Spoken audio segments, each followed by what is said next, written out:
सभी को नमस्कार। एल&आर क्लासेस बाड़मेर में आप सभी का स्वागत है। आज हम फिर से हाजिर हैं आरपीएससी स्कूल व्याख्याता ऑनलाइन टेस्ट सीरीज जो एल&आर क्लास द्वारा आयोजित की जा रही है, उसकी प्रथम कड़ी पर हमने बात की जो उच्च माध्यमिक स्तर की थी। दूसरी कड़ी पर बात की जो स्नातक स्तर के सिलेबस पर आधारित थी, और आज हम जिस पर बात कर रहे हैं वो है तीसरी कड़ी जिसमें स्नातकोत्तर स्तर के सवाल आए हैं। और उसमें मुख्य रूप से अभी जो स्नातकोत्तर स्तर पर हम बात कर रहे हैं उसमें काव्य शास्त्र से जुड़े सवालों पर आज हम चर्चा करेंगे। तो किस प्रकार आरपीएससी काव्य शास्त्र से स्कूल लेक्चरर हिंदी में सवाल देती है, उसी के आधार पर उसी को ध्यान में रखते हुए काव्य शास्त्र के विभिन्न चुनिंदा सवाल यहाँ पर लिए गए हैं, उन पर अभी बात करते हैं। काव्यम शब्दोयम गुणा अलंकार संस्कृतयो। काव्य के बारे में यह कथन किसका है?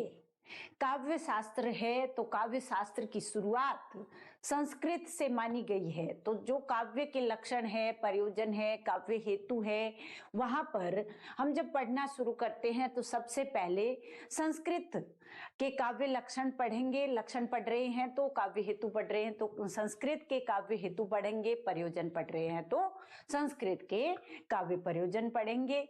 तो यहाँ ये जो काव्यम शब्दोयम गुणा अलंकार संस्कृत्यो, काव्य के बारे में यह कथन किसका है, अर्थात यह काव्य लक्षण देने वाले विद्वान कौन है?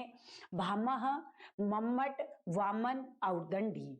तो ये किसने कहा है? वामन का है। सबसे पहली बात तो ये परिभाषा है किसकी? वामन की। अब हम बात करते हैं कि वामन इस परिभाषा में कहते क्या है, काव्य के बारे में वामन क्या कह रहे हैं।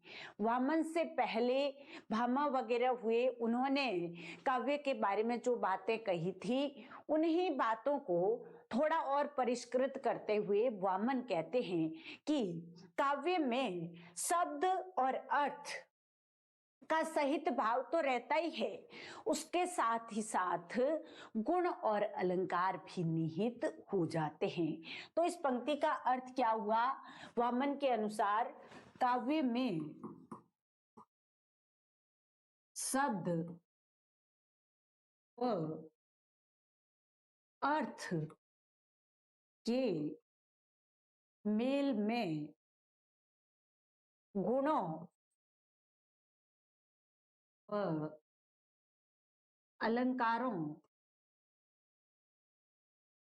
का समन्वय रहता है। तो वामन शब्द और अर्थ की बात, उसके समन्वय की बात तो करते हैं, उसके सहभाव की बात करते हैं। मेल कहो, सहभाव कहो, एक ही बात है। और उसके साथ ही साथ और किस बात पर बात करते हैं? गुणा अलंकार, यानी गुण, काव्य के गुण, काव्य गुण और काव्य में प्रयुक्त होने वाले अलंकार। तो वामन शब्द और अर्थ के समन्वय या सहभाव या मेल के साथ और किस पर बल देते हैं? तो और वे गुण और अलंकार के समायोजन की बात करते हैं। और इससे भी आगे अगर हम बढ़ जाएं तो वामन क्या करते हैं? वामन कहते हैं कि जो गुण है उनका विशिष्ट स्थान है, इस परिभाषा में नहीं है, लेकिन ये बहुत महत्वपूर्ण बात रहती है कि वामन ने किसको महत्व दिया। तो वामन महत्व किसको देते हैं? वामन गुणों को बहुत महत्व देते हैं। गुण विशेष रूप से वामन ने गुणों को विशेष महत्व दिया है। किसको विशेष महत्व दिया है? गुणों को। अब अगली परिभाषा है ननु शब्दार्थो काव्यम। ये काव्य लक्षण देने वाले विद्वान कौन है? सबसे छोटी सी परिभाषा कविता की, ननु शब्दार्थो काव्यम। वो क्या कहते हैं? शब्द और अर्थ का समन्वय ही काव्य है। केवल यही बात करते हैं। तो भामा का अनुसरण करते दिखाई देते हुए वो कहते हैं कि शब्द और अर्थ का समन्वय। कौन कहते हैं? रुद्रट। ये परिभाषा किसकी है? ननु शब्दार्थो काव्यम। छोटी सी परिभाषा रुद्रट की, ननु शब्दार्थो काव्यम। तो शब्द और अर्थ का समन्वय काव्य है। रुद्रट क्या कह रहे हैं कि शब्द और अर्थ का समन्वय ही काव्य है। ये परिभाषा किसकी है? ननु शब्दार्थो काव्यम। ननु शब्दार्थो काव्यम परिभाषा है रुद्रट की। काव्य लक्षण कहो या काव्य की परिभाषा कहो, एक ही बात है। तो कविता के बारे में रुद्रट क्या कहते हैं? यह ननु शब्दार्थो काव्यम। और वामन ने क्या कहा था? काव्यम शब्दोयम गुणा अलंकार संस्कृत्यो, वो कहा था वामन ने। अब हम आगे बढ़ते हैं। निर्दोषा गुणवत काव्यम अलंकारे र अलंकृतम रसान्वित कवि कुर्वन कीर्ति प्रीति च विन्दति। काव्य के बारे में यह कथन किसका है? यानी काव्य को क्या कह रहे हैं? दोष रहित, गुण युक्त और अलंकार से अलंकृत और उसके साथ ही साथ रस से युक्त, आनंद देने वाली या यश देने वाली रचना क्या होती है? कविता होती है।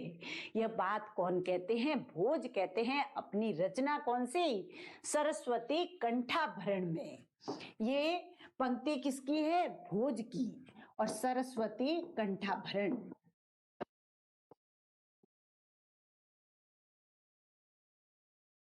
उनकी रचना है सरस्वती कंठाभरण।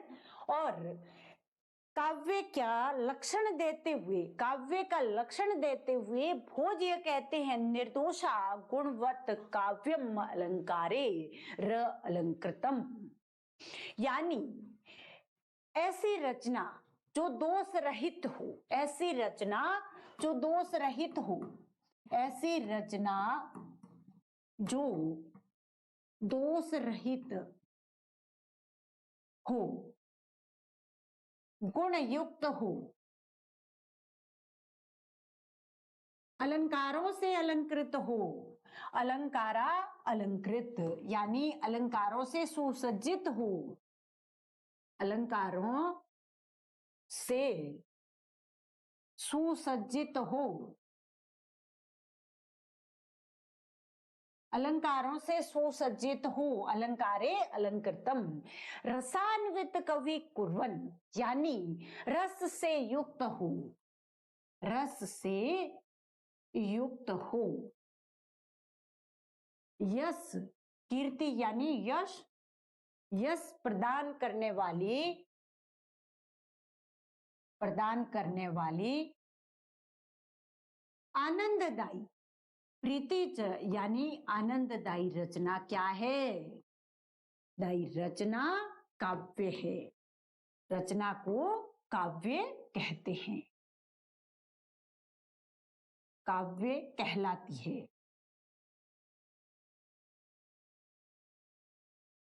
ये है इसका अर्थ। तो कई बार हिंदी अर्थ भी पूछ लिया जाता है, इसलिए हमें जो संस्कृत काव्य लक्षण है उनका हिंदी अर्थ भी पता होना चाहिए कि इसका हिंदी अर्थ क्या होगा। तो यहाँ पर हमने बात की कि निर्दोषा गुण वत काव्यम अलंकारे र अलंकृतम, यानी दोष रहित, गुण युक्त और अलंकारों से सुसज्जित, अलंकारों से अलंकृत, रस युक्त कवि कुर्वन कीर्ति प्रीति च विदन्ति, यानी जो सरस हो, रस सहित हो और कवि को क्या देने वाली हो? यश प्रदान करने वाली हो, उसे कीर्ति प्रदान करने वाली हो और उसके साथ ही साथ मन को संतुष्टि देने वाली या आनंददायी रचना हो। वो रचना क्या है? काव्य है। ये कौन मानते हैं? भोज मानते हैं और उनकी रचना रही है सरस्वती कंठाभरण। अगला बहुत ही आसान, बिल्कुल सरल हिंदी। ये कौन सा काव्य लक्षण है? हिंदी काव्य लक्षण। मैं साहित्य को मनुष्य की दृष्टि से देखने का पक्षपाती हूँ।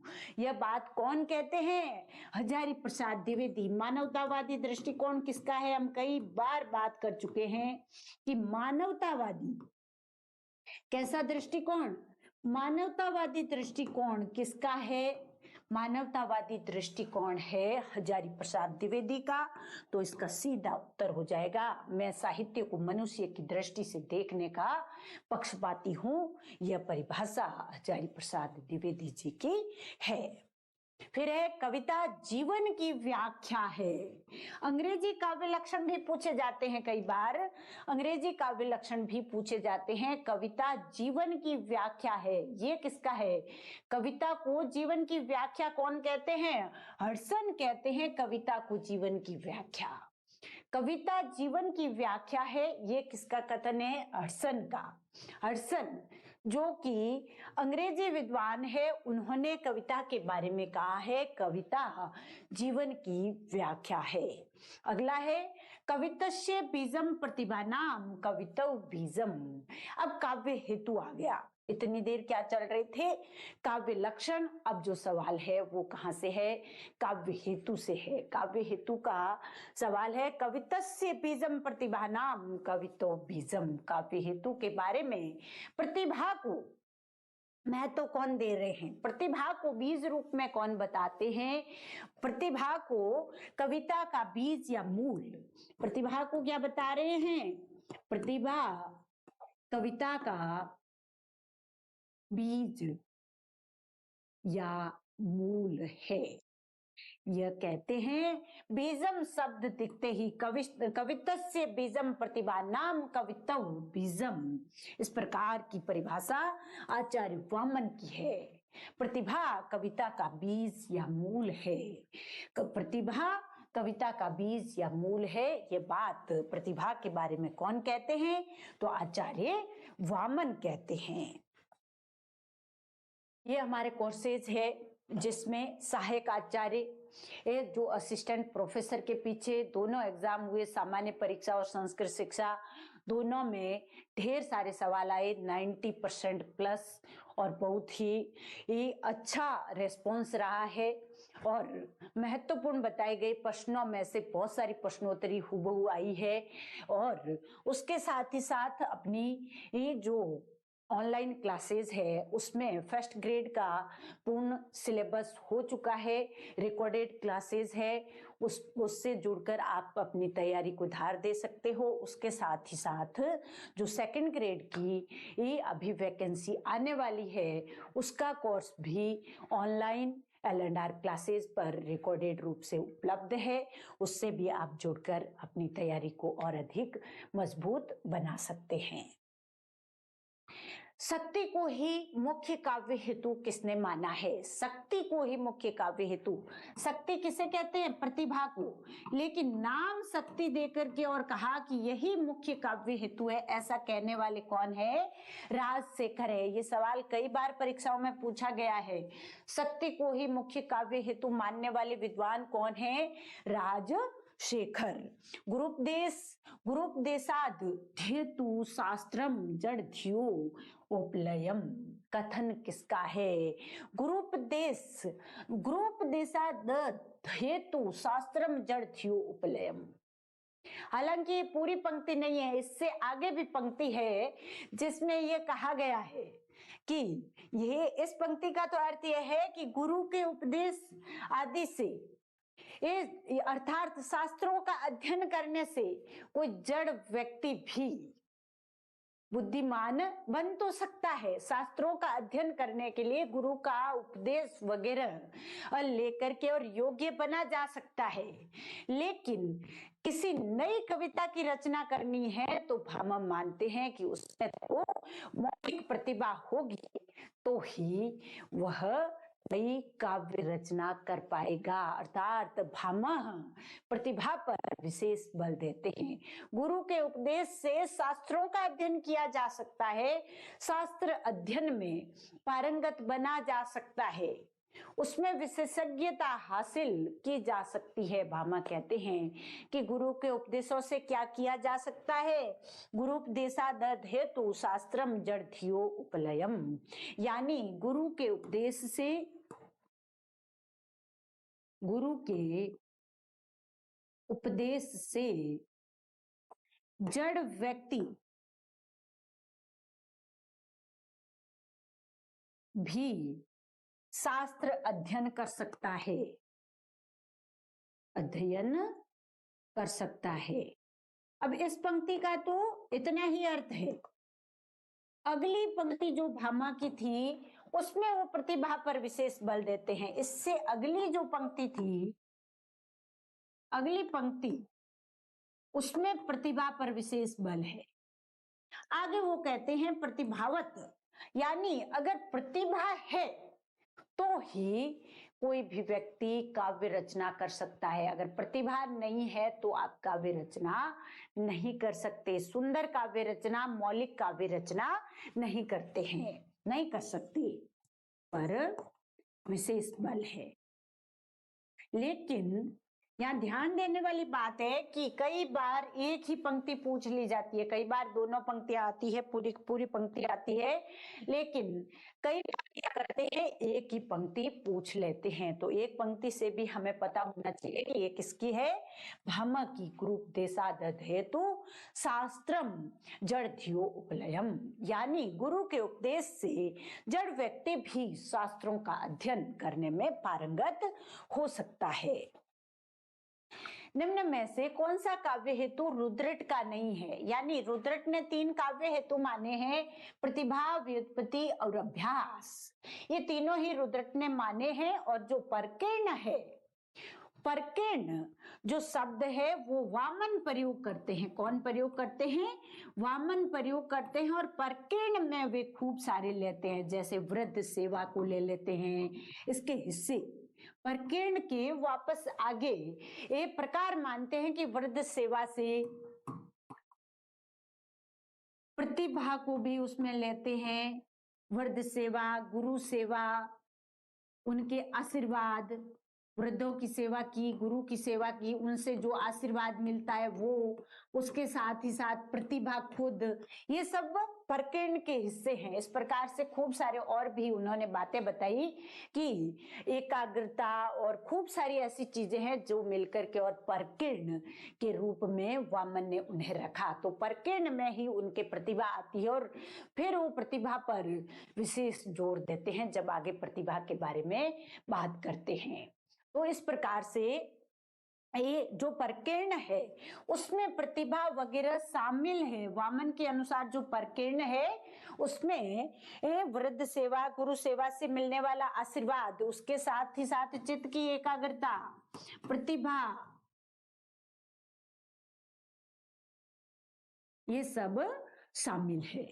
तो परकीर्ण जो है वो किसने माना है? वो माना है वामन ने। और प्रतिभा, व्युत्पत्ति और अभ्यास, ये तीनों काव्य हेतु रुद्रट ने माने हैं। रुद्रट की रचना का नाम भी क्या है? काव्य अलंकार है। और जो भामा की रचना है उसका नाम भी क्या है? काव्य अलंकार है। पहले काव्य अलंकार किसका आता है? भामा का, क्योंकि वो 6ठी शताब्दी के थे और रुद्रट बाद के हैं। काव्य हेतु के बारे में संगत है। ये वामन लोक व्यवहार, विद्या और परकीर्ण, इन सभी को मानते हैं। अभी हम बात कर रहे थे कि परकीर्ण किसका है? वामन का है। वामन 3 मानते हैं, क्या क्या? लोक व्यवहार को, और दूसरा विद्या को, और तीसरा परकीर्ण को। तो लोक व्यवहार तो सामान्य लोक व्यवहार, और जो विद्या है उसका अर्थ क्या है? शास्त्र ज्ञान। उसका क्या अर्थ है? शास्त्र ज्ञान। विद्या का अर्थ क्या है? शास्त्र ज्ञान। तो लोक व्यवहार, विद्या और परकीर्ण, इन तीनों को कौन मान रहे हैं काव्य हेतु? वामन। और दंडी मानते हैं अभ्यास, व्युत्पत्ति और प्रतिभा। और बल किस पर देते हैं? अभ्यास पर विशेष बल है। अभ्यास पर विशेष बल कौन देते हैं? दंडी। अभ्यास पर विशेष बल देने वाले विद्वान कौन है? तीनों को मानते हैं। ये नहीं है कि केवल अभ्यास को माना है, काव्य हेतु दंडी तीनों को मानेंगे, लेकिन विशेष बल किस पर देंगे? तो क्या होगा? तो अभ्यास होगा। और जगन्नाथ है जो कहते हैं कि केवला नाम प्रतिभा, केवला नाम प्रतिभा कहने वाले कौन है? जगन्नाथ है। इसलिए सभी के सभी संगत है, यानी जो वामन दंडी जगन्नाथ के अनुसार काव्य हेतु बताए गए हैं वो इसी प्रकार से है। तो ये तीनों कथन क्या हो गए? संगत हो गए। ऊपर सवाल भी क्या था? संगत कथन कौन सा है?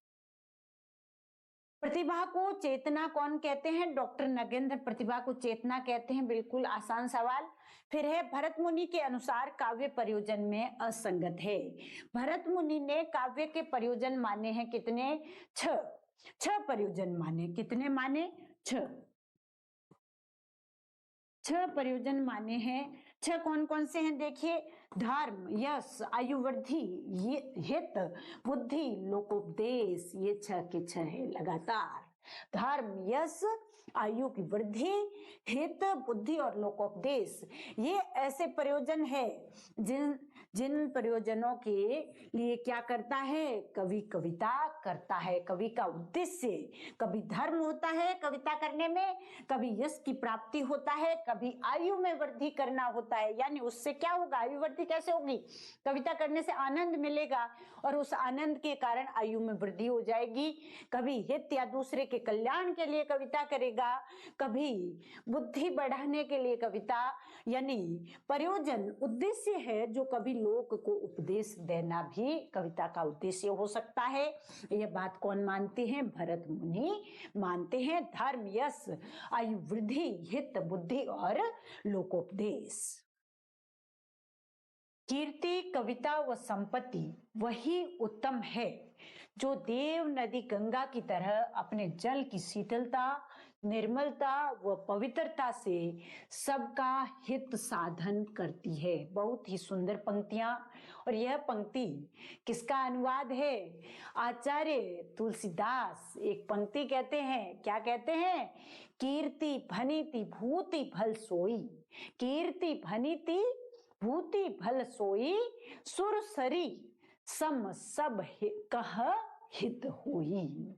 उस पंक्ति का ये अनुवाद है जिसमें तुलसीदास कहते हैं कि कीर्ति, कविता और संपत्ति वही उत्तम है जो देव नदी गंगा की तरह अपने जल की शीतलता, निर्मलता व पवित्रता से सबका हित साधन करती है। तो पंक्ति क्या थी? कीर्ति भनिति भूति भल सोई, भल सोई। 3 बातें हैं, 3 के बारे में कह रहे हैं, कीर्ति, भनिति और भूति। कीर्ति के बारे में कह रहे हैं, भनिति के बारे में कह रहे हैं और भूति के बारे में कह रहे हैं। कीर्ति यानी यश, यश और भनिति। भनिति क्या है? हमारे यहाँ पर मारवाड़ इलाके में जब खेती की जाती है और खेती का काम एक साथ सामूहिक रूप से किया जाता है, तब उस काम को करते वक्त क्या करते हैं? सामूहिक कोई गीत गाते हैं लय के साथ, उस गीत को भिनत कहते हैं। वैसे ही पनिति शब्द है वो कविता के लिए आया है। किसके लिए आया है? कविता के लिए। और भूति का अर्थ है संपत्ति। क्या अर्थ है? संपत्ति। तो भूति भल सोई, यानी कीर्ति, भनिति और भूति वही भले हैं, वही उपयोगी है जो सुर सरी सम सब कह हित होई। तो कीर्ति, भनिति, भूति और कीर्ति, भनिति और भूति वही भले हैं, अर्थात कीर्ति, कविता और संपत्ति वही भले हैं जो देव नदी गंगा की तरह, देव नदी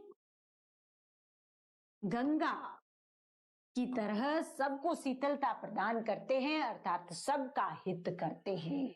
सबका क्या करते हैं? हित करते हैं। जिस प्रकार देव नदी गंगा सबका हित करती है, उसी प्रकार से ये जो यश, जो कविता और जो संपत्ति दूसरे का यश, दूसरे का हित करे, वही उपयोगी है। काव्यम यशस्से अर्थ कृते व्यवहार विदे शिवेतर सत्य सद्धे परिनिवर्ते कांता सम्मित योपदेश युजे। बहुत ही महत्वपूर्ण पंक्तियां काव्य प्रयोजन का की जान कह सकते हैं हम इसे। यही है काव्य प्रयोजन में सबसे महत्वपूर्ण। तो काव्यम यशस्से अर्थ करते व्यवहार विदे शिवेतर सत्य कौन कहते हैं? आचार्य मम्मट कहते हैं। कौन कहते हैं? आचार्य मम्मट। तो काव्यम यश से अर्थ करते, काव्य का प्रयोजन क्या मान रहे हैं?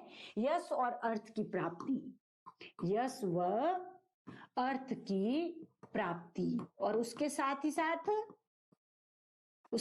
साथ व्यवहार विधि यानी व्यवहार ज्ञान, व्यवहार का ज्ञान। दूसरी हो गई व्यवहार विधि। तीसरी क्या है? शिवेतर सत्य। बहुत महत्वपूर्ण है ये शिवेतर।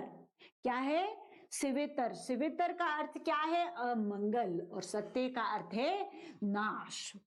अमंगल का नाश। किसका नाश?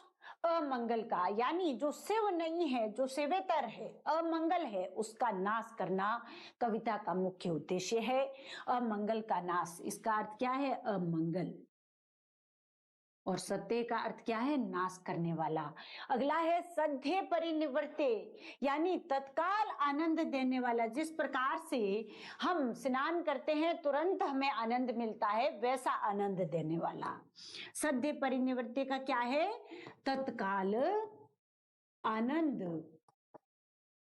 देने वाला, तुरंत राहत देने वाला, तुरंत आनंद देने वाला। कांता सम्मित योपदेश युजे। अगला है कांता, यानी प्रेयसी के समान, प्रेयसी के समान उपदेश देने वाला। यानी कविता का प्रयोजन यह है कि जिस प्रकार से एक प्रेमी को प्रेमिका कोई उपदेश देती है, मीठे वचनों से उपदेश देती है, तो उसे वो उपदेश नहीं लगता, उसी प्रकार से कविता का भी यह उद्देश्य रहता है कि उसमें मीठी वाणी में उपदेश दिए जाते हैं, जिससे उपदेश भी उपदेश न लग करके आनंददायी लगे। ये है आचार्य मम्मट के अनुसार काव्य प्रयोजन। केवल मनोरंजन न कवि का कर्म होना चाहिए, उसमें उचित उपदेश का भी मर्म होना चाहिए। यह बात कौन कहते हैं? केवल मनोरंजन न कवि का कर्म होना चाहिए, यानी कवि का उद्देश्य केवल मनोरंजन करना ही नहीं होना चाहिए, उसके साथ ही साथ उसमें उचित उपदेश भी होना चाहिए। यह बात कहते हैं मैथिली शरण गुप्त। कॉलरिज काव्य का प्रयोजन क्या मानते हैं? कॉलरिज काव्य का प्रयोजन आनंद को मानते हैं। कॉलरिज जो कि अंग्रेजी विद्वान है, जो कहते हैं कि आनंद काव्य का मुख्य प्रयोजन है। केवल और केवल आनंद को कॉलरिज प्रयोजन मानते हैं। इस प्रकार से हमने 3 कड़ी में जो ऑनलाइन टेस्ट सीरीज स्कूल व्याख्याता की जारी की है उस पर बात की। फर्स्ट कड़ी में उच्च माध्यमिक स्तर यानी 12वीं के लेवल की बात की थी, वहां से जो प्रश्नोत्तर आते हैं उनके बारे में बात की, और उसके बाद स्नातक स्तर की बात की यानी बीए तक के लेवल की। उसके बाद अभी काव्य शास्त्र की बात की जो स्नातकोत्तर स्तर का रहा है। इस प्रकार से ऑनलाइन जो हमारे L&R क्लास पर टेस्ट सीरीज है, उसमें 50 प्रश्न रहते हैं जो 3 भागों में विभाजित किए गए हैं। इसके साथ ही साथ असिस्टेंट प्रोफेसर और स्कूल व्याख्याता और सेकंड ग्रेड तीनों के लिए अपने हिंदी के संपूर्ण सिलेबस पर आधारित L&R क्लास के ऐप पर कोर्सेज उपलब्ध है। जो इसका आनंद उठाना चाहे वो उठा सकते हैं।